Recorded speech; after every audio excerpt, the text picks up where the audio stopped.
الحمد لله نحمده ونستعينه ونستغفره ونعوذ بالله من شرور أنفسنا ومن سيئات أعمالنا من يهده الله فلا مضل له ومن يضلل فلا هادي له وأشهد أن لا إله إلا الله وحده لا شريك له وأشهد أن محمدا عبده ورسوله أما بعد فإن خير الحديث كتاب الله وخير الهدي هدي محمد صلى الله عليه وسلم وشر الأمور محدثاتها وكل محدثة بدعة وكل بدعة ضلالة وكل ضلالة في النار. يا أيها الذين آمنوا اتقوا الله حق تقاته ولا تموتن إلا وأنتم مسلمون. يا أيها الناس اتقوا ربكم الذي خلقكم من نفس واحدة وخلق منها زوجها وبث منهما رجالا كثيرا ونساء واتقوا الله الذي تساءلون به والأرحام إن الله كان عليكم رقيبا. يا أيها الذين آمنوا اتقوا الله وقولوا قولا سديدا يصلح لكم أعمالكم ويغفر لكم ذنوبكم ومن يطع الله ورسوله فقد فاز فوزا عظيما. أما بعد فأعوذ بالله من الشيطان الرجيم.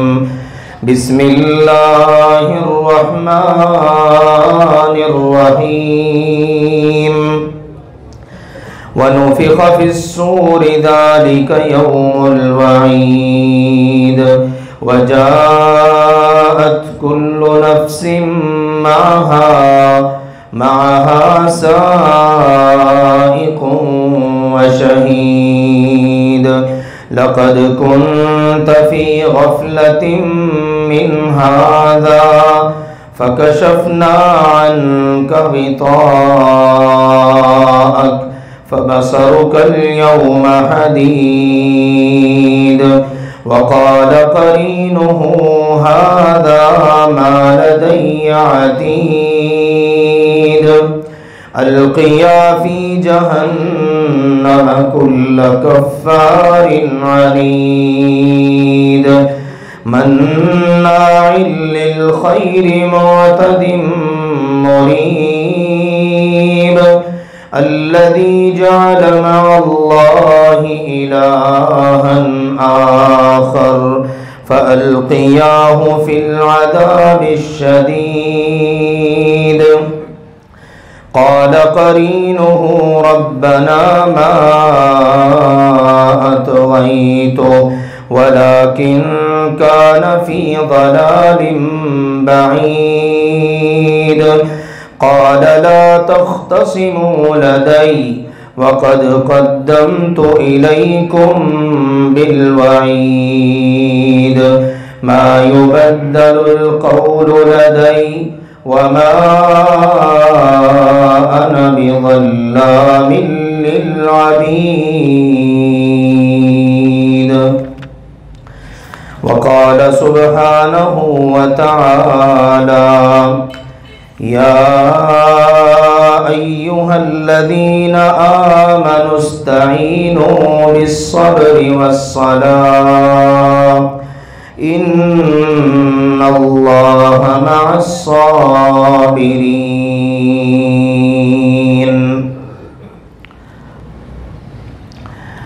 اللہ ذوالجلال والاکرام نے اس دنیا کی زندگی کے اندر ہر مسلمان کے لیے ہی آزمائشیں اور امتحانات رکھے ہیں۔ مسلمان مصائب، تکالیف، مشکلات، غم، ان چیزوں کا سامنا کرتا ہے، اور بعض اوقات زندگی میں اللہ ذوالجلال والاکرام خوشیاں اور آسانیاں بھی عطا کرتا ہے۔ لہذا ایک مسلمان کا حق یہ بنتا ہے کہ وہ آلام، مصائب اور تکالیف پر صبر کرے، اور جب اللہ تعالیٰ آسانیاں اور خوشیاں عطا کرے تو اللہ کا شکر ادا کرے۔ اسی لیے اہل علم کا یہ کہنا ہے کہ ایمان کے دو حصے ہیں، ایک ہے شکر کرنا اور دوسرا ہے صبر کرنا۔ شکر کے متعلق بھی کچھ باتیں ہو چکی ہیں اور صبر کے متعلق بھی بعض باتوں کا ذکر ہو چکا ہے۔ آج کے خطبے میں ہم انشاءاللہ العزیز یہ جانیں گے کہ صبر کہاں کہاں کرنا ہے۔ اس کے لیے بعض اہم مواقع قرآن و حدیث میں ذکر کر دیے گئے ہیں، اور ان مواقع کا مطالعہ کرنے سے یہ پتہ چلتا ہے کہ یہی مواقع ہیں جہاں انسان زیادہ تر بے صبری کا مظاہرہ کرتا ہے۔ لیکن اس سے پہلے ہم سب کے علم میں یہ بات اور یہ حدیث ہونی چاہیے کہ اللہ کے نبی علیہ الصلاۃ والسلام نے ارشاد فرمایا ما یصیب المسلم من نصب ولا وصب ولا ہم ولا حزن۔ اللہ کے نبی صلی اللہ علیہ وآلہ وسلم نے فرمایا کسی بھی مسلمان کو زندگی میں کوئی تکلیف آئے، تھکاوٹ ہو گئی ہے، کوئی تکلیف آ گئی ہے، غم آ گیا، پریشانی آ گئی، ہم ولا غم، ٹینشن ہو گئی، غم آ گیا، پریشانی، مشکل آ گئی، اس طرح کی کوئی بھی چیز ہے، بلکہ فرمایا حتی الشوکہ التی یشاکھا، بندے کے کانٹے پاؤں میں کانٹا چبھ گیا، چل رہا ہے، موچ آ گئی، پاؤں میں کانٹا چبھ گیا، اتنی معمولی سی تکلیف، بعض اوقات سوئی چبھ جاتی ہے، تو فرمایا اگر یہ بھی ہوتا ہے نا الا کفر اللہ عنہ خطایا، اللہ ذوالجلال والاکرام ان تمام چیزوں کو اس کے گناہوں کا کفارہ بنا دیتا ہے۔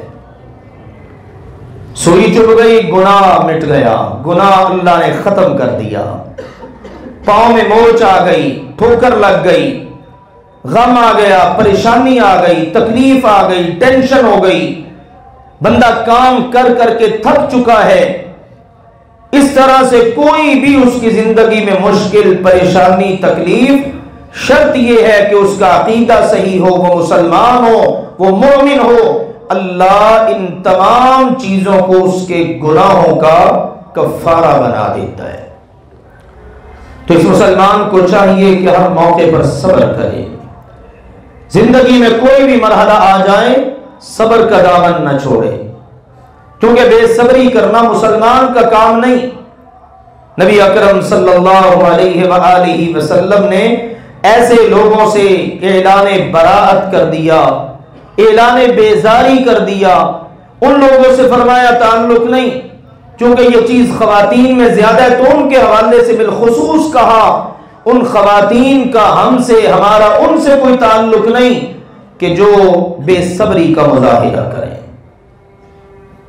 اور ایک حدیث میں تو فرمایا من لطم الخدود وشق الجیوب ودعا بدعوى الجاہلیہ، غم آ گیا، پریشانی آ گئی، اب جس نے اپنے رخساروں کو پیٹا، گریبان کو چاک کیا اور زمانہ جاہلیت کسی بولیاں بولی اور زبان بولی، فرمایا لیس منا، اس کا ہم سے کوئی تعلق نہیں، یہ مسلمان کا شیوا نہیں ہے، مسلمان کا کام نہیں ہے۔ مسلمان کا کام کیا ہے؟ جو بھی اس کو تکلیف آئے اس پر صبر کرے اور اللہ سے اجر کی امید رکھے۔ اب سب سے پہلا مرحلہ ہے زندگی کا جسمانی تکالیف۔ جسمانی تکلیف سے ایک مسلمان دو چار ہوتا ہے تو اس کو چاہیے صبر کرے۔ موجودہ دور میں جہاں اللہ نے بڑے اسباب دے دیے، بڑے وسائل دے دیے اور اسی طرح سے صحت کے لیے بڑے اسباب مہیا کر دیے، بہت سارے ہاسپٹلز ہیں، صحت کے مراکز ہیں، لیکن اس سب کے باوجود بیماریاں ہیں کہ اللہ کی پناہ۔ ایک بیماری کا علاج ایجاد ہوتا ہے، دوسری بیماری، اس کا علاج ایجاد ہوتا ہے کوئی اور نئی بیماری۔ ان بیماریوں کا مین جو سبب ہے وہ ہے ہمارے گناہ۔ جس قوم کے اندر مالی بددیانتیاں اور خیانتیں ہوں، کرپشن عام ہو جائے، اوپر سے لے کر نیچے تک ہر جگہ کرپٹ لوگ ہوں، اور اسی طرح ان کے اندر زنا، بدکاری عام ہو، زکوٰۃ سے وہ اپنا دامن بچائیں، اللہ کا یہ حق ادا نہ کریں، بندوں کا یہ حق ادا نہ کریں، یہ بڑے بڑے مین گناہ، تو اللہ ذوالجلال والاکرام ایسے لوگوں پر جو اپنے عذاب مسلط کرتا ہے نا، وہ یہ کہ ان کے رزق کی برکت اللہ ختم کر دیتا ہے، بارشوں کو اللہ روک دیتا ہے، ظالم حکمران اللہ ان پر مسلط کر دیتا ہے، اور اللہ ان میں ایسی بیماریاں پیدا کر دیتا ہے جن کا ان کے بڑوں میں، اگر ہم یہ کہیں خود ہمارے اپنے بھی وہم و گمان میں بھی نہیں ہوتا۔ یہ والی بیماری آ گئی، اچھا یہ والی بیماری کی تشخیص ہی نہیں ہو رہی، نئی نئی بیماریاں، نئے نئے نام، معمولی وائرسوں نے پوری کی پوری دنیا کو بے بس کر کے رکھ دیا، کیونکہ اللہ سبحانہ و تعالی کے عذاب سے ڈرا جا سکتا ہے، لڑا نہیں جا سکتا۔ وہ لوگ غلط ہیں جو کہتے ہیں نہیں ڈرنا نہیں ہے، لڑنا ہے۔ بھئی اللہ سے ڈرو، اللہ کے عذاب کا مقابلہ کوئی بھی نہیں کر سکتا۔ یہاں تو یہ ہے کہ ایک زوردار اگر آواز بلند ہوئی ہے تو وہ قومیں التی لم یخلق مثلها فی البلاد، جن جیسی قومیں اللہ نے دنیا میں پیدا ہی نہیں کی، وہ ایک دھماکہ خیز آواز کا بھی مقابلہ نہیں کر سکی۔ اس لیے ہمیشہ اللہ سے ڈرنا چاہیے، اللہ جس طرح چاہے اپنی گرفت میں لے سکتا ہے۔ تو بہرحال زندگی میں اگر کہیں گناہوں کی وجہ سے یا آزمائش کی وجہ سے کوئی تکلیف آ جائے، مشکل آ جائے، جسمانی طور پر پریشانی آ گئی ہے، تو کیا کرنا ہے؟ صبر۔ سب سے پہلی مثال ہے سیدنا ایوب علیہ السلام کی، سال بیمار رہے، بڑی تکلیف کاٹی، لیکن صبر کا دامن نہیں چھوڑا۔ اللہ تعالیٰ سے جب بھی کہا تو یہی کہ رب انی مسنی الضر وانت ارحم الراحمین، اے میرے اللہ مجھے بڑی تکلیف آئی ہے، رحم کرنے والا تو ہی ہے۔ پھر اللہ سبحانہ و تعالی نے بھی ان کا تذکرہ کرتے ہوئے فرمایا انا وجدناہ صابرا نعم العبد انہ اواب، ہم نے اپنے بندے ایوب کو بڑا صبر کرنے والا پایا، بڑا ہی صبر کرنے والا تھا، اور کتنا ہی اچھا بندہ تھا، ہر وقت اللہ کی طرف رجوع کرنے والا۔ تکلیف آئی، آہوزاریاں، گڑ گڑانا صرف اللہ کے آگے، بے صبری نہیں، واویلا نہیں، اور اسی طرح سے زمانہ جاہلیت کی کوئی بات نہیں، اللہ کے شکوے نہیں، اللہ کو کچھ نہیں کہنا، بیماری کو گالی نہیں دینی، کوئی اس قسم کا معاملہ نہیں، بلکہ کیا کرنا ہے؟ صبر۔ یہ اللہ کے قرآن کی بھی ہدایت ہے، نبی پاک کی بھی تعلیم ہے، اور اس کے ساتھ ساتھ یہ بات ہے کہ اللہ کے نبیوں کی خوبصورت ادا ہے۔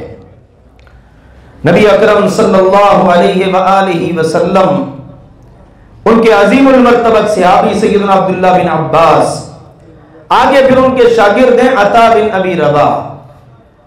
اللہ تعالیٰ ان سب پر اپنی بے شمار رحمت نازل فرمائے۔ جناب عطا فرماتے ہیں میرے استاذ عبداللہ بن عباس رضی اللہ عنہما ایک دن مجھے کہنے لگے، کیا میں تجھے جنتی عورت نہ دکھاؤں؟ دل کرتا ہے کہ جنتی عورت تجھے دکھاؤں؟ سبحان اللہ۔ الا اوری کا امرأتن، میں تجھے ایک عورت دکھاتا ہوں، اور وہ عورت کتنی خوش نصیب ہے کہ اللہ کے نبی نے اسے جنت کی ضمانت دی ہے۔ اب آگے عطا کہتے ہیں قلت بلا، میں نے کہا جی بالکل، ضرور، کیوں نہیں، دکھائیے، میں دیکھنا چاہتا ہوں اس خوش نصیب عورت کو کہ ہے عورت ذات اور اللہ کے نبی اس کے ضامن بن گئے کہ اس کے لیے جنت کی ضمانت دے دی۔ کسی معمولی چیز کی ضمانت نہیں ہے، جنت کی ضمانت۔ فرماتے ہیں کہ عبداللہ بن عباس رضی اللہ عنہما فرمانے لگے، وہ جو کالے رنگ کی عورت ہے نا سامنے، عطا بیان کرتے ہیں بعد میں ایک مرتبہ میں نے اس عورت کو کعبۃ اللہ میں سیڑھیوں پر بیٹھے ہوئے دیکھا۔ ایک بار بیت اللہ کے پردے کے اوپر یعنی ٹیک لگا کر بیٹھی ہوئی تھی وہاں پر، لمبا اس کا قد ہے، سیاہ اس کا رنگ ہے۔ یہ عورت کہتے ہیں حیرانگی ہوئی کہ یہ عورت ظاہراً کوئی خوبصورت نہیں ہے، رنگ اس کا کالا ہے، قد اس کا لمبا ہے، اور اس کو اللہ کے نبی ضمانت دے رہے ہیں جنت کی، آخر وجہ کیا ہے؟ سیدنا عبداللہ بن عباس رضی اللہ عنہ فرماتے ہیں واقعہ یوں ہوا، ایک روز یہ اللہ کے نبی صلی اللہ علیہ وسلم کی خدمت میں حاضر ہوئی اور آ کے اپنی بیماری کا ذکر کیا۔ اللہ کے نبی جی مجھے دورہ پڑتا ہے، پریشان ہو جاتی ہوں، اور اس دورے کی وجہ سے جہاں بھی پڑ جائے، گھر میں، باہر، راستے پر گر پڑتی ہوں، اور اس بڑی آزمائش سے دوچار ہوں۔ ادعو اللہ لی، آپ کی خدمت میں حاضر ہوئی ہوں اس لیے کہ آپ آج اللہ سے میرے لیے دعا کر دیں۔ اس سے معلوم ہوا کہ نیک لوگوں کی خدمت میں جا کر ان سے دعا کرنا، کروانا، اس کی اجازت ہے۔ یہ نہیں کہا کہ اللہ تیرا نبی موجود ہے، میں تیرے نبی کے صدقے سے، طفیل سے، ان کے واسطے سے تجھ سے دعا کرتی ہوں، ایسا نہیں ہے، کیونکہ اللہ کے نبی نے یہ تعلیم ہی نہیں دی۔ تعلیم کیا ہے؟ نیک بندہ زندہ ہے، آپ اس کے پاس جائیں اور اس سے کہیے میرے لیے دعا کر دیں، اور اللہ کے نبی علیہ الصلوۃ والسلام دعا کر دیا کرتے تھے، اس کے لیے پھر کوئی تکلفات نہیں ہے۔ ہمارے ہاں تو یہ ہوتا ہے نا کہ چلے جی نماز کے بعد دعا کروا دیجئے، یہ بھی کوئی ضروری نہیں ہے، جب موقع ملے اللہ سے دعا کر دی جائے، اور جب کوئی درخواست کرے اس کی درخواست پر دعا کرنی چاہیے۔ وہ درخواست اس لیے کر رہا ہے کہ اس کی نگاہ میں آپ ایسے آدمی ہیں جو اللہ سے اس کے لیے دعا کر سکتے ہیں، وہ آپ کو اس قابل سمجھتا ہے کہ آپ اللہ سے دعا کریں، تو اس لیے اللہ کے نبی صلی اللہ علیہ وسلم سے اس نے جب یہ کہا نا تو آپ علیہ الصلوۃ والسلام نے ایک بات کی، ارشاد فرمایا ان شئتی دعوت اللہ، اگر تو چاہے تو میں تیرے لیے اللہ سے دعا کر دیتا ہوں، اور دوسری بات ہے جب میں دعا کروں گا ان یعافیک، تو اللہ تعالیٰ تجھے ضرور عافیت، شفا، صحت دے دے گا، یہ میرا یقین ہے۔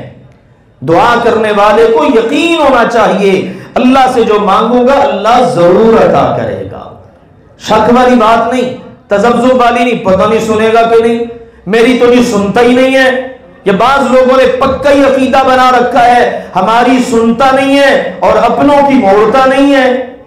اللہ ایسا ظالم نہیں ہے، اللہ سب کی سنتا ہے، دعا کر کے تو دیکھو۔ تو اب یہ اللہ کے نبی صلی اللہ علیہ وسلم بتا رہے ہیں اگر دعا کے لیے کہتی ہو تو میں کر لیتا ہوں اللہ سے دعا کہ وہ آپ کو عافیت، شفا، صحت، سلامتی عطا کر دے. اور دوسری بات ان شئت صبرت فلک الجنہ، اور اگر تو چاہے تو صبر کر لے اور مجھ سے جنت کی ضمانت لے لے. صبر کر لے، اللہ تجھے جنت عطا کر دے گا، میں تجھے بتا رہا ہوں. اب وہ سوچ میں پڑی، لمحہ بھر کے لیے سوچا. ایک طرف دنیا کی تکلیف ہے اور دوسری طرف اس پر صبر کرنے پر جنت مل رہی ہے، اور ادھر کیا ہے اللہ کے نبی مجھے دعا دے دیں تو اس دعا کے نتیجے میں مجھے صحت ملتی ہے. میرے پیارے بھائیوں، محترم بزرگوں، پردے میں تشریف فرما اسلامی روحانی ماؤں اور بہنوں، اس سوال کے تناظر میں ہم اپنا جواب دیکھیں. ہماری طرف سے جواب کیا ہو سکتا ہے؟ ہماری نگاہ میں زیادہ تر دنیا ہوتی ہے. آخرت کس نے دیکھی ہے جی؟ آپ دعا کریں جی بس دنیا بنے، آخرت جب آئے گی دیکھی جائے گی. دنیا سنورنی چاہیے. لیکن یہاں تو صحابہ کرام اور صحابیات رضوان اللہ علیہم اجمعین کے انداز ہی نرالے ہیں.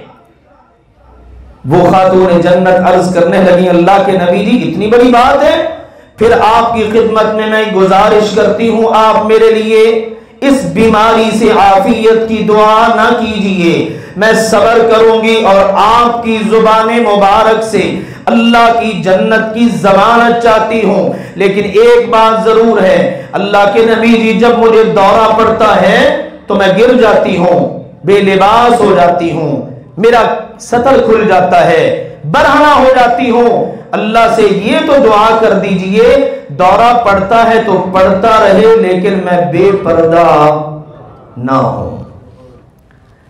حالانکہ جب دورہ پڑتا ہے تو بندے کے ہوش حواس قائم نہیں رہتے. بے ہوشی کی حالت میں بندہ شریعت کا مکلف نہیں ہے، مجبوری کی حالت میں شریعت کا مکلف نہیں. لیکن یہ اللہ والوں کی خوبصورت ادائیں ہیں. شیخ صالح العثیمین رحمہ اللہ تعالی کے متعلق پڑھنے اور سننے کو ملا. جب بیمار ہوئے تو ڈاکٹرز نے کہا حضرت علاج کے لیے آپ کی داڑھی آپ کے چہرے سے ہمیں موننی پڑے گی. تو بڑا خوبصورت جملہ انہوں نے کہا ڈاکٹرز حضرات سے کہ ایسا بالکل نہ کرنا، کیونکہ میں اپنے اللہ کو نبی کی سنت اپنے چہرے سے ہٹا کے ملنا گوارا نہیں کرتا. یہ اللہ والوں کی ادائیں ہیں. ایک طرف ہم ہیں معمولی کاموں کے لیے ہم اپنے دین کو داؤں پہ لگا دیتے ہیں. تو یہاں پر دیکھیے کیا عرض ہو رہا ہے اللہ کے نبی جی یہ دعا کر دیں جب مجھے دورہ پڑے تو میرا سطر نہ کھلے، میرے کپڑے سلامت رہیں، میں باپردہ رہوں. آج کی مسلمان خواتین کے لیے اور اسی طرح تمام امت کے لیے اس میں درس موجود ہے. اور آج اگر اسلام کی ایک بیٹی نے انڈیا کے اندر اسلام کا یہ الحمدللہ نعرہ بلند کیا اور حجاب کے اوپر ڈٹ گئی، آج وہاں کے مسلمان بہت بڑی آزمائش سے گزر رہے ہیں. جگہ جگہ ان کے لیے تکالیف، ان کو کاٹا جا رہا ہے گاجر مولی کی طرح، ظلم و ستم ڈھائے جا رہے ہیں پردے کے خلاف، اذان کے خلاف، نماز کے خلاف. لیکن کوئی بات نہیں ہے، انشاءاللہ یہ وقت جیسے جیسے گزرتا چلا جا رہا ہے انشاءاللہ العزیز غزوہ ہند کے اسباب بھی پیدا ہوتے چلے جا رہے ہیں اور ہندوستان میں پاکستان بننے کی تیاریاں بھی ہوتی چلی جا رہی ہیں. ایسے ہی اللہ اسباب پیدا کرتا ہے نا. جس اللہ نے پہلے یہ خطہ عطا کیا ہے جو ہمارے لیے ایک بڑی خوبصورت نعمت ہے، جہاں پر اللہ کے فضل و کرم سے ہم آزادی سے اللہ کے دین پر عمل کر سکتے ہیں. اللہ وہ دن جلد لائے کہ ہندوستان کے 22 کروڑ سے بھی زیادہ مسلمان آزاد ہوں اور آزادی کی فضاؤں میں اللہ کے فضل و کرم سے وہ دین پر پوری طرح سے عمل کر سکیں. لیجیے اللہ کے نبی صلی اللہ علیہ وسلم اس کی گزارش قبول کر لی اور اس کے لیے دعا فرما دی. اللہ کے نبی صلی اللہ علیہ وسلم دعا کیا کی؟ دعا یہ کی کہ یا اللہ یہ صبر کرنے کا وعدہ کر رہی ہے نا، اب جب بھی اس پر بیماری کا یا مرگی وغیرہ کا دورہ پڑے تو یا اللہ اس کا سطر نہ کھلے، یہ برہنہ نہ ہو، اس کے کپڑے سلامت رہیں، یہ باپردہ رہے. اور بعض ائمہ نے محدثین نے ذکر کیا ہے اللہ کے نبی کی دعا کی قبولیت کا سبب یہ تھا، نتیجہ یہ تھا، اس کے بعد اس خاتون کو دورہ پڑتا تھا، وہ بے ہوش تو ہوتی تھی، حواس باختہ تو ہوتی تھی، لیکن اس کے کپڑے اس کے وجود پر سلامت رہا کرتے تھے۔ اس واقعہ میں کیا ہے؟ تکلیف آئی، مصیبت آ گئی، پریشانی آ گئی، بے صبری نہیں، اس میں بے صبری کا قطعاً مظاہرہ نہیں کرنا۔ ہم اس قدر بے صبرے ہو جاتے ہیں، جہاں سے پتا چلے وہ فلاں جگہ سے دھاگا مل رہا ہے، تعویذ دیتا ہے، وہ جناب چھلا پہنا دیتا ہے، وہ جناب پتہ نہیں کیا پڑھتا ہے، بعض تو یہاں تک بتا دیتے ہیں وہ ہے تو عیسائی، لیکن جناب وہ پھونک مارتا ہے تو شفا مل جاتی ہے۔ اور ہمارے سیدھے سادے مسلمان بیچارے بیماری پر صبر نہیں کرتے، بلکہ اپنے ایمان کا، اپنے عقیدے کا سودا کر بیٹھتے ہیں۔ شرکیہ تعویذ پہن لیں گے، شرکیہ دھاگے باندھ لیں گے، شرکیہ چھلے پہن لیں گے، شرکیہ دم کروا لیں گے۔ اللہ کے بندو یاد رکھو، جان جاتی ہے تو جانی ہی جانی ہے نا، جتنا بھی بچا لو ایک نہ ایک دن تو جان جانی ہے نا۔ جان جاتی ہے تو چلی جائے پر ایمان نہ جائے، اس بات کی ایک مسلمان کو سب سے زیادہ فکر ہونی چاہیے۔ بہرحال یہ ایک اہم موقع ہے، زندگی میں کبھی بھی کوئی جسمانی تکلیف آئے اللہ پر یقین رکھیں، امید رکھیں کہ اللہ اجر دے گا، ثواب دے گا، اور اس نیت کے ساتھ صبر کریں۔ آپ کو آنے والی تکلیف ایک تو آپ کے گناہوں کا کفارہ بن جائے گی، اور اس صبر کے نتیجے میں اللہ آپ کو جنت عطا کر دے گا انشاءاللہ۔ اسی سے متعلق دیگر باتوں کا تذکرہ اگلے خطبے میں کریں گے۔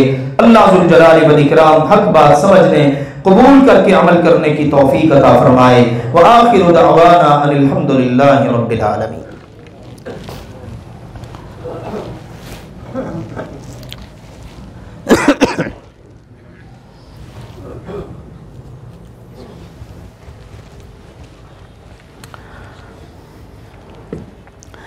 الحمد لله نحمده ونستعينه ونستغفره ونعوذ بالله من شرور أنفسنا ومن سيئات أعمالنا، من يهده الله فلا مضل له ومن يضلل فلا هادي له، وأشهد أن لا إله إلا الله وحده لا شريك له، وأشهد أن محمدا عبده ورسوله، أما بعد فإن خير الحديث كتاب الله، وخير الهدي هدي محمد صلى الله عليه وسلم، وشر الأمور محدثاتها، وكل محدثة بدعة، وكل بدعة ضلالة، وكل ضلالة في النار، أما بعد۔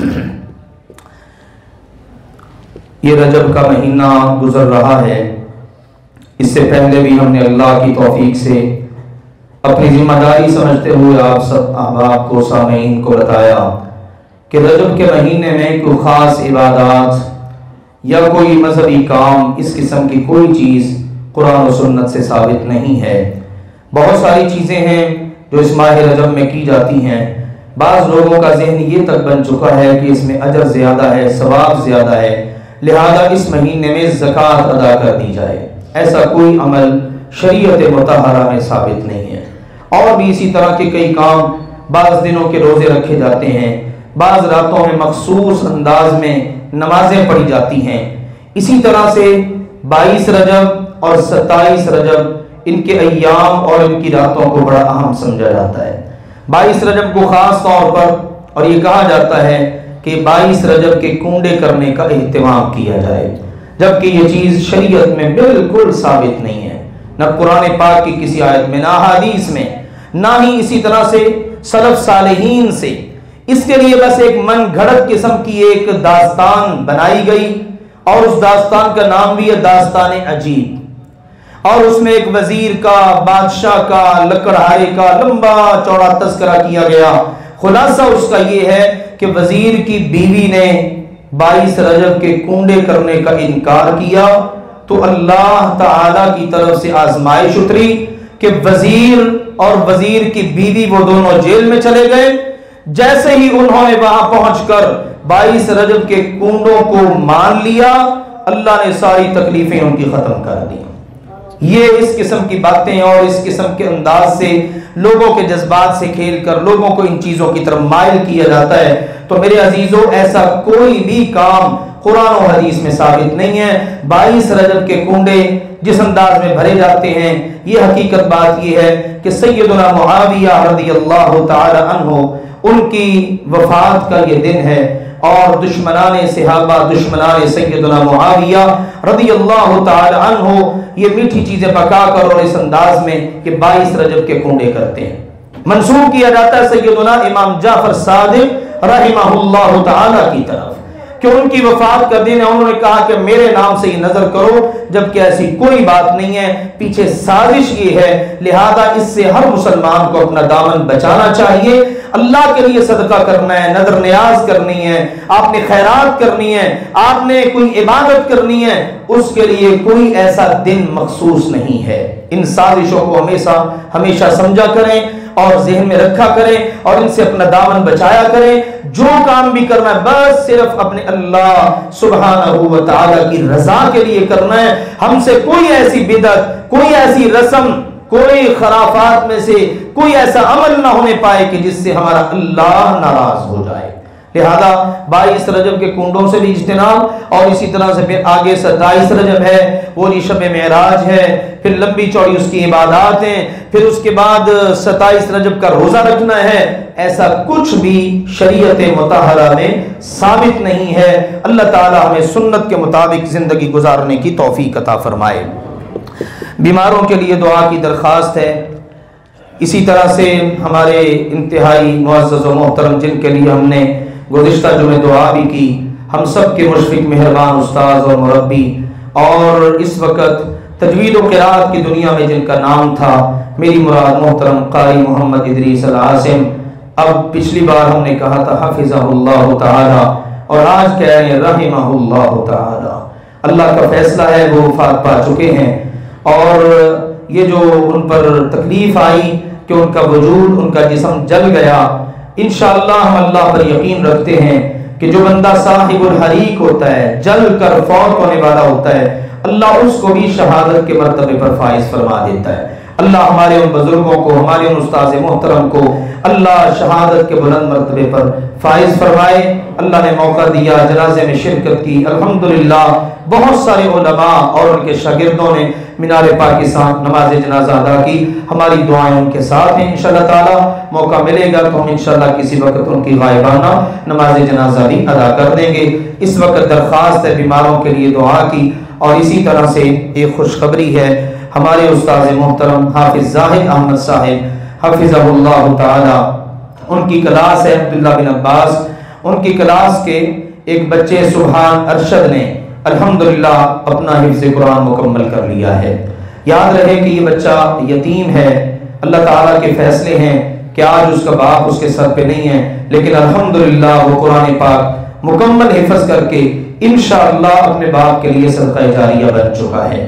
تو انشاءاللہ ابھی نماز جمعہ کے بعد وہ بچہ اپنا آخری سبق انشاءاللہ سنائے گا، تو آپ سب احباب انشاءاللہ تشریف رکھیے، سبق سن کے جائیے۔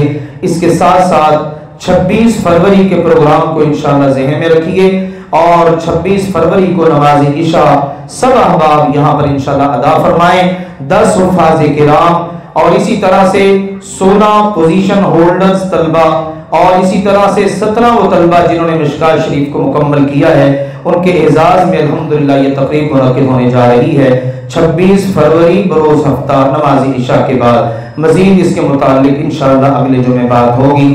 اللہ تعالیٰ اپنی رحمت فرما کے ہمارے بیماروں کو شفا عطا فرمائے۔ اللہم اشفنا واشف مرضانا ومرضى المسلمین، اللہم اقض حاجاتنا وحاجات المسلمین، اللہم اشف کل مریض، اللہم اشف کل مریض، اللہم اشف کل مریض، اذهب البأس رب الناس واشف انت الشافی، لا شفاء الا شفاؤک شفاء لا یغادر سقما، اللہم اعزنا ولا تذلنا، اللهم اکرمنا ولا تهنا، اللهم اعطنا ولا تحرمنا، اللهم زدنا ولا تنقصنا، اللهم انا نسألك من الخير كله عاجله وآجله ما علمنا منه وما لم نعلم، ونعوذ بك من الشر كله عاجله وآجله ما علمنا منه وما لم نعلم. سبحان ربك رب العزة عما يصفون، وسلام على المرسلين، والحمد لله رب العالمين.